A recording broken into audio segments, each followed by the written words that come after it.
Dari adanya corona, kita bisa mengetahui mereka yang bilang saya Pancasila itu adalah asli atau imitasi. Kemana sekarang orang-orang tersebut? Bahwa liberal bagi saya adalah orang yang lebih berbahaya daripada orang-orang kafir, dan orang yang lebih menyesatkan daripada orang-orang kafir. Kenapa? Karena kita tahu itu adalah malingnya iman. Jadi dimanapun dan kapanpun saja mereka mengambil kesempatan, menyempatkan diri untuk merampok iman-iman orang-orang beriman dan orang-orang Islam, mudah-mudi kita. Kalau Anda mau ikut orang-orang liberal, maka semuanya tidak perlu dilakukan, cukup hatinya saja yang takut kepada corona. Maka zahirnya silahkan orang-orang liberal kemana-mana, kalau perlu jalan ke Wuhan atau ke Italia sana, silahkan. Jangan takut corona, itu kan zahirnya saja. Yang penting batinnya saja Anda takut.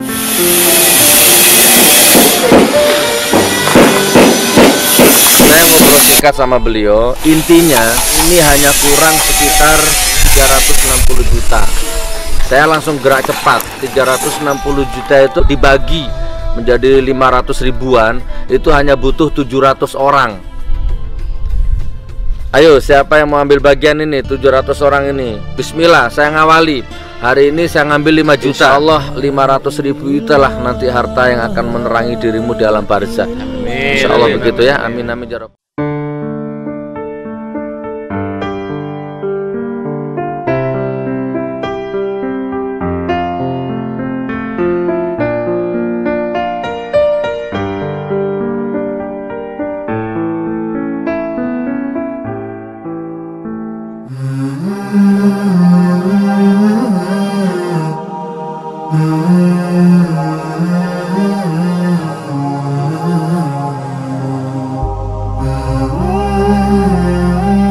Assalamualaikum warahmatullahi wabarakatuh, sahabat channel Benteng Akidah dimanapun Anda berada.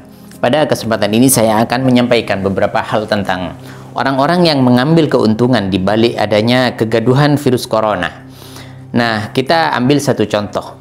Bagaimana corona ini sebenarnya mempunyai keberkahan untuk kita. Dimana kita ambil keberkahannya, contohnya satu saja. Artinya bukan keberkahan, bukan berarti kita membuat main-main persoalan corona, tidak. Tapi dengan adanya corona, salah satunya kita bisa ambil hikmahnya.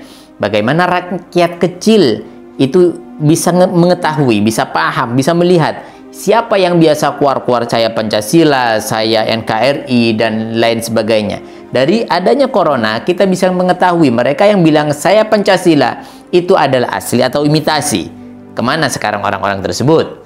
Kemudian yang kedua, kita ambil juga salah satu contoh politisi-politisi busuk yang mengambil keuntungan besar di balik adanya corona. Mereka cuci tangan, dan pada awalnya mereka sok jago, seperti Pak Emput misalkan. Mengatakan misalkan corona ini bisa diatasi, di Indonesia tidak mungkin ada, dan lain sebagainya, dan bla bla bla bla. Hanya untuk mengambil satu muka di hadapan tuannya. Kemudian di salah satunya adalah rezim yang panik. Dari awal-awal misalkan mengatakan bahwa oh, pemerintah daerah tidak usah ikut-ikut. Itu apa kata saya, mau lockdown atau tidak. Salah satu contohnya. Dan ketika setelah semuanya terjadi, setelahnya terbongkar, orang-orang masyarakat pada gaduh, pada ribut. Rezim mengatakan Pemda dan masyarakat atau pemerintah daerah melakukan kebijakannya masing-masing. Ini bingung luar biasa. Dan salah satunya adalah yang mengambil keuntungan di sini adalah keluarga liberal. Anda harus paham hari ini bahwa liberal seperti yang disampaikan oleh Kiai Idrus Romli itu adalah malingnya iman. Jadi dimanapun dan kapanpun saja mereka mengambil kesempatan, menyempatkan diri untuk merampok iman-iman orang-orang beriman dan orang-orang Islam, mudah-mudi kita. Dan juga saya tidak sepakat dengan apa yang disampaikan oleh almarhum Allahumma yarham Kiai Hashim Muzadi, bahwa orang-orang liberal itu adalah kafir yang belum jadi, atau bisa dikatakan kafir setengah matang. Artinya kalau misalkan di Indonesia ini belum jadi, tapi kalau di Amerika orang liberal itu kurang kafirnya. Saya tidak sepaham dan tidak sependapat dengan almarhum Kiai Hashim Muzadi. Apa yang saya maksud? Bahwa liberal bagi saya adalah orang yang lebih berbahaya daripada orang-orang kafir, dan orang yang lebih menyesatkan daripada orang-orang kafir. Kenapa? Karena kita tahu dengan adanya orang liberal, mereka dengan berkedok diri, menampakkan diri sebagai orang beriman di hadapan orang-orang awam. tapi mereka mempunyai pernyataan-pernyataan menyesatkan dan mengajak orang-orang awam untuk sama-sama tersesat dan ada di dalam neraka. Baik, ada satu lagi yang harus kita sampaikan dalam catatan kami, bahwa orang-orang liberal itu mengambil dalil lahiriah untuk menyesatkan umat. Seperti satu contoh, secara nyata mereka takut corona, umat-umat takut corona, masyarakat takut corona. Ini dibilang sebuah bukti bahwa Tuhan itu tidak ada. Ini saya langsung bacakan. Jadi mereka mengambil kesempatan dimanapun saja.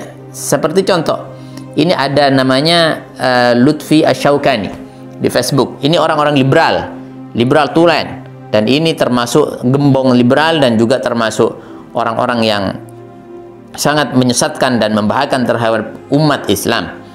Ya, saya sampaikan ini Anda supaya tidak menganalisa dan meraba-raba. Jadi saya sampaikan dengan jelas dan fakta. Saya baca bahwa Lutfi ini menulis tulisan begini: coronavirus adalah bukti paling mutakhir bahwa Tuhan itu tidak ada. Atau kalau ada, dia tidak peduli. Masya Allah. Manusia saja yang kegeeran bahwa ada sesuatu bernama Tuhan.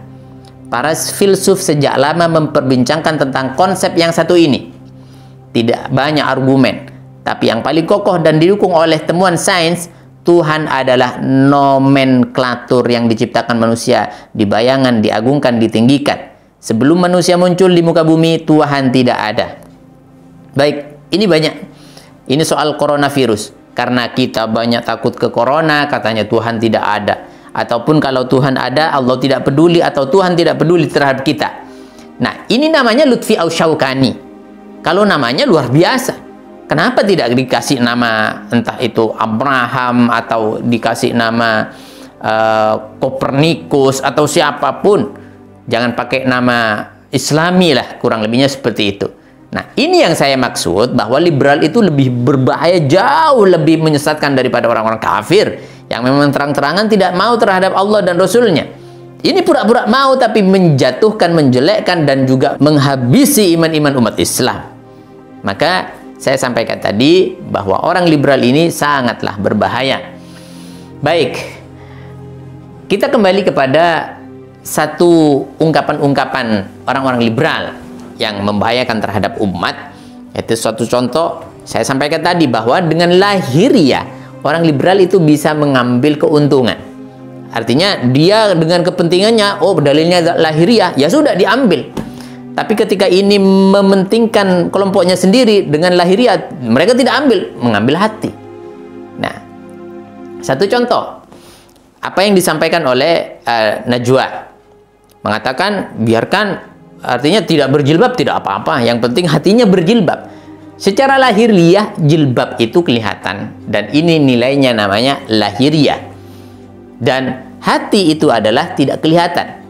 Maka dari itu saya akan menyampaikan satu konsep dan satu teori dan satu juga pedoman dasar bahwa lahiriah adalah salah satu pertimbangan penilaian besar yang sangat berpengaruh dalam agama. Dalam satu hadis disampaikan dari Abdullah bin Utsbah bahwa beliau mendengar dari Rasulullah SAW, dan beliau mendengar sebenarnya dari Umar bin Khattab radhiyallahu an. Apa kata beliau? Inna unasan kanu yu'khuduna bil wahyi fi ahdi Rasulullah sallallahu alaihi wasallam. Wa innal wahya qad inqata'a wa inna ma na'khudhukumul an bima dhahara lana min a'malikum. Faman adhhara lana khairan aminna wa qarrabna. Walaysa ilaina min sariratihi syai'. Allah yuhasibu fi sariratihi. Wa man adhhara lana su'an lam na'manhu wa lam nusaddaq. Wa in qala, meskipun mereka berkata inna sariratahu hasanah. Rawahul Bukhari. Kesimpulan hadis yang saya baca barusan bahwa suatu ketika Nabi menyampaikan hadisnya, mereka kaum muslimin dihakimi atau diberikan satu petunjuk oleh baginda Nabi sesuai dengan wahyu. Suatu ketika wahyu itu tidak turun pada waktu yang bersamaan, dan di waktu tersebut Nabi menyampaikan bahwa saya menghukumi apa yang lahir, apa yang tampak, apa yang kelihatan mata dari a'malikum, dari amal-amal kalian, kata Nabi. Faman adhhara lana khairan aminna wa qarrabna. Kalau menurut kalian, menurut kita, menurut orang banyak, atau kelihatan secara lahirnya baik, ya sudah, kita nilai baik. Dan saya aminna wa qarrabna. Walaysa ilaina min sayrudi syai'. Meskipun hati kalian seperti apa, wallahu alam, terserah, itu urusan Allah. Saya menghukumi yang lahirnya saja. Kalau lahirnya tidak jilbab, melanggar syariat, membuka aurat, haram hukumnya, ancaman masuk neraka, ya sudah, ini adalah hukum. Makanya jangan diputar balik. Saya katakan, Najwa ini gurunya siapa? Panutannya siapa? Ini hadis Nabi. Sedangkan apa yang kata Nabi sampaikan, wa man adhhara lana su'an lam na'manhu wa lam nusaddiq. Kata Nabi, siapa yang menampakkan kejelekan, siapa dengan terang-terangan dia tidak menutup aurat, membangkang terhadap syariat, ya sudah, lam na'manhu. Saya tidak akan mengimaninya, tidak akan mengiyakannya, tidak akan menyetujuinya, dan tidak akan membenarkannya. Kata Nabi.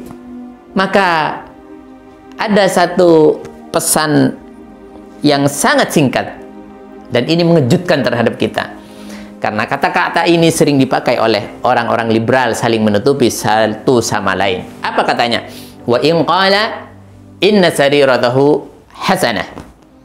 Meskipun mereka mengatakan sarirata, jadi dalamnya, hatinya baik. Oh, jangan menghakimi, jangan mengklaim, jangan menjas. Dia tidak berjilbab, lihat hatinya.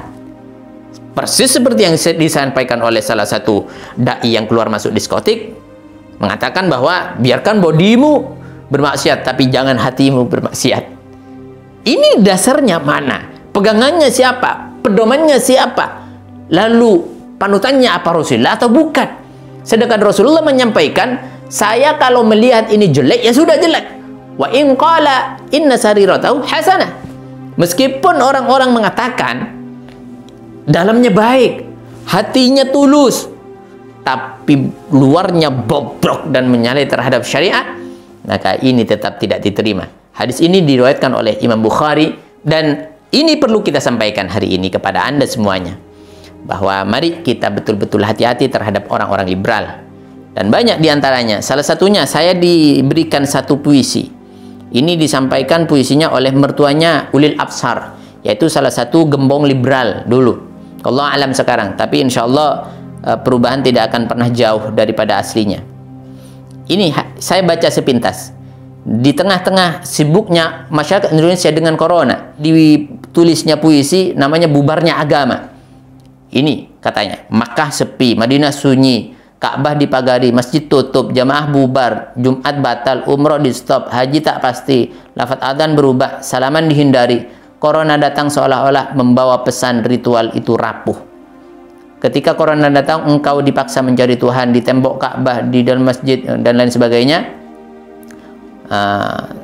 Tapi dicari bukan di tembok Ka'bah, bukan di dalam masjid. Jadi Tuhan dipaksa dicari bukan di dalam mimbar khutbah, bukan di dalam tawaf, bukan pada panggilan azan, bukan pada salat jamaah, bukan dengan jabat tangan. Nah, yang merapuhkan ini bukan corona, tapi ente. Anda orang-orang liberal yang ingin menghabisi iman-iman umat Islam. Halus Anda memberikan ceramah-ceramah seperti ini, halus memberikan puisi-puisi seperti ini. Ini disampaikan oleh mertuanya si Ulil Absar, seorang gembong liberal yang sangat-sangat membahayakan terhadap akidah dan umat. Ini disampaikan. Saya sekali lagi berharap kepada Anda semuanya, ayo, mari hati-hati, mari hati-hati. Anda yang berkomentar, oh ini provokasi, saya tidak akan peduli dengan itu semuanya, karena Anda tidak punya dasar. Coba Anda bayangkan, Anda lihat, Anda pelajari hadis yang kita baca tadi. Ini dari baginda Rasul Nabi Muhammad SAW. Anda punya Nabi siapa? Lalu dengan siapa Anda ikut? Maka dari itu Anda punya dasar, Anda punya pedoman Islam, syariah dan sunnah. Muamalah jelas, ditunaikan dengan baik dan sempurna. Kalau soal hati itu Allah yang mempunyai dan memiliki. Innama nahkumu bidzawahir wallahu yatawallas sarair. Ini salah satu hadis baginda Rasulullah SAW, dan hadis ini masyhur di kalangan ahli usul fiqh, orang-orang ulama-ulama kita, pemimpin-pemimpin kita, imam-imam kita. Bahkan Imam Syafi'i radhiyallahu an berkata di dalam kitabnya Fi Kalamihi Lahu terhadap persoalan ini tentang hadis ini, innama nahkumu bidzahir tersebut, bahwa kami menghukumi yang zahir-zahir saja. Allah yatawalla sadid. Soal zahir, soal batin maksud saya, ini urusan Allah. Dan ini disampaikan oleh Imam Syafi'i. Wa qad amarallahu nabiyahu ay yahkuma bidzahir wallahu mutawalliyas sarair. Kata Imam Syafi'i, dengan hadis ini Allah memerintahkan baginda Rasulullah SAW menghukumi terhadap agama, terhadap umatnya dengan zahirnya saja. Kalau soal batin dan hati itu urusan Allah. Maka dari sini kita sampaikan pada kesempatan ini pula, mari buka hati kita. Beragama jangan setengah-setengah. Jangan ikut karena ini tokoh, anaknya ini dan itu. Jadi lihatlah bahwa apa yang telah diwariskan baginda Nabi diberikan beliau kepada kita, dua hal Al-Quran dan Sunnah ini adalah pegangan yang baik dan menyelamatkan kita hatta nanti kita meninggal menghadap Allah Subhanahu wa Ta'ala. Baik, sahabat channel Benteng Akidah dimanapun Anda berada, pada kesempatan ini saya menyampaikan hati-hati, waspada, kita tetap tawakal kepada Allah dan ikhtiar tetap jalan terus. Jaga kesehatan diri, patuhi terhadap orang-orang yang ahli di dalam bidangnya. Ketika Anda harus tidak keluar rumah, tidak usah keluar rumah. Ketika Anda harus cuci tangan, cuci tangan. Ketika Anda harus menggunakan antiseptik dan lain sebagainya, pakai itu semua. Ini salah satu ikhtiar dan zahir kita. Kalau Anda mau ikut orang-orang liberal, maka semuanya tidak perlu dilakukan, cukup hatinya saja yang takut kepada corona. Maka zahirnya silahkan orang-orang liberal kemana-mana, kalau perlu jalan ke Wuhan atau ke Italia sana, silahkan. Jangan takut corona, itu kan zahirnya saja. Yang penting batinnya saja Anda takut dengan corona. Maka kalau Anda jalankan itu, Anda terapkan itu, Anda akan pulang ke Indonesia dengan mayat dibungkus dengan plastik karena menjadi korban terkapar oleh corona. Maka saya sampaikan sekali lagi, tetap ikhtiar, jaga diri, jaga kesehatan, supaya kita mempunyai kesempatan untuk ibadah dengan tenang dan nyaman bersama keluarga. Maka saya sampaikan sekali lagi, tetap berdoa kepada Allah, meminta kepada Allah di setiap waktu Anda. Doakan kami juga supaya istiqomah dan semuanya istiqomah, menjadi seorang yang patuh dan diridhai oleh Allah Subhanahu wa Ta'ala. Demikian, semoga bermanfaat. Assalamualaikum warahmatullahi wabarakatuh. Ini parfum Anda bisa melihat keasliannya, ditutupnya ini ada Al-Yamani. Nah, ini adalah parfum sehari-hari yang biasanya kami pakai untuk bepergian, kemudian untuk silaturahim, dan aromanya tidak mudah hilang. Anda bisa dapatkan di link berikut ini. Terima kasih. Assalamualaikum warahmatullahi wabarakatuh. Bagi Anda yang belum subscribe channel Benteng Akidah ini, kami harap subscribe dulu sejak sekarang. Sebarkan seluas-luasnya, komentari dan beri masukan kami. Insya Allah kita akan bersama-sama membangun dakwah ini dan menyebarkan kebaikan kepada umat. Keinginan kami hanyalah semata-mata ingin mendapatkan ridha daripada Allah Subhanahu wa Ta'ala dengan tersebarnya dakwah ini, dengan tersampaikannya risalah ini kepada umat seluas-luasnya. Demikian, jangan lupa sekali lagi subscribe.